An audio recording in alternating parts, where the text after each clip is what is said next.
happy to have Trevor Gordon-Hall here. He's one of Acoustic Guitar's 30 under 30 guitarists. If you remember from last year, we had a big special issue. Trevor's one of them. We're very happy to have you here. I'm thrilled to be here. Thank you. And Trevor, when you open your guitar case, I saw this like kalimba-looking instrument here that you were attaching to it.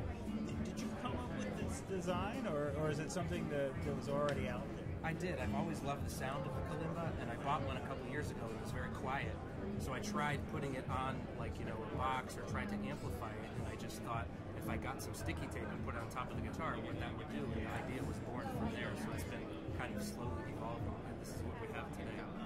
And it's attached with, you actually have it attached. Yeah, so we designed a bracket.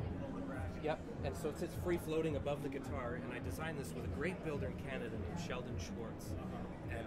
And so this is one of his, we kind of did a collaboration, and we came up with this idea. The previous kalimba sat on top of the guitar, which affected the resonance. Now it's completely free, so it sounds great. It's amazing. And so, had you heard kalimba music in African music, or had you heard it in other kinds of music?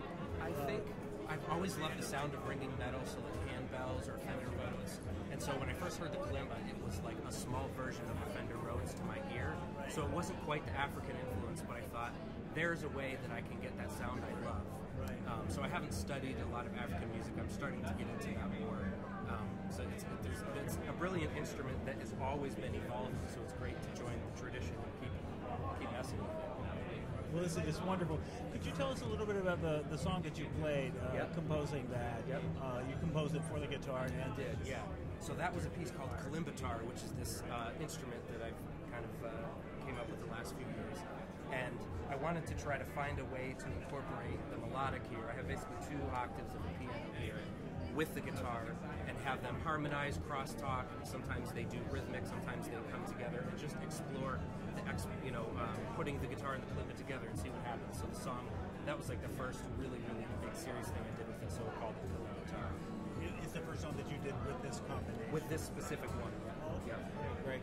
Now you're here with D'Addario at NAMM with D'Addario. Yep. And so you're a D'Addario strings fan. I am. Yeah, I grew up playing D'Addarios. I played the EJ16s for years, and then I graduated to the EJ17s, and now I use the EXPs. Those are coated phosphor bronze. And I love those. For me, I guess the best way I can explain it is years and years of playing different strings. It's like each string, maybe some company has one that's like a little bit more brighter tone, so I have to adjust my technique.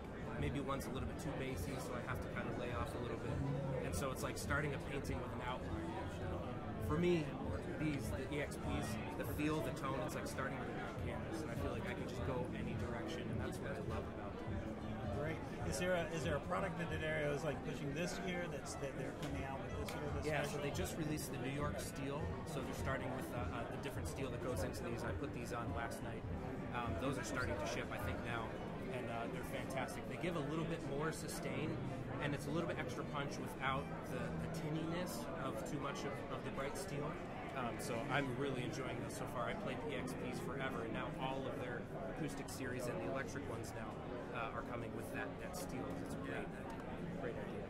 Trevor, this is your second NAMM, right? This is my second NAMM. And do you have you had any great crazy NAMM experiences yet? The craziest one, I guess, if I could try to think of a funny one, it would take me a while. But last year, I played at another booth called the Angle and Journey Instruments, a couple of booths over here. And while everyone was taking, the stuff down at the very last day, someone just started a chord, and literally we had like a whole row of musicians join in on this jam, and it was this awesome moment. That's like at the end of this crazy NAMM experience, everyone's like, "Yeah, this is what it's about." So that sticks in my memory. That's what it's all about. Yeah. Okay, Trevor. Thank you so much for coming. Thank you so much.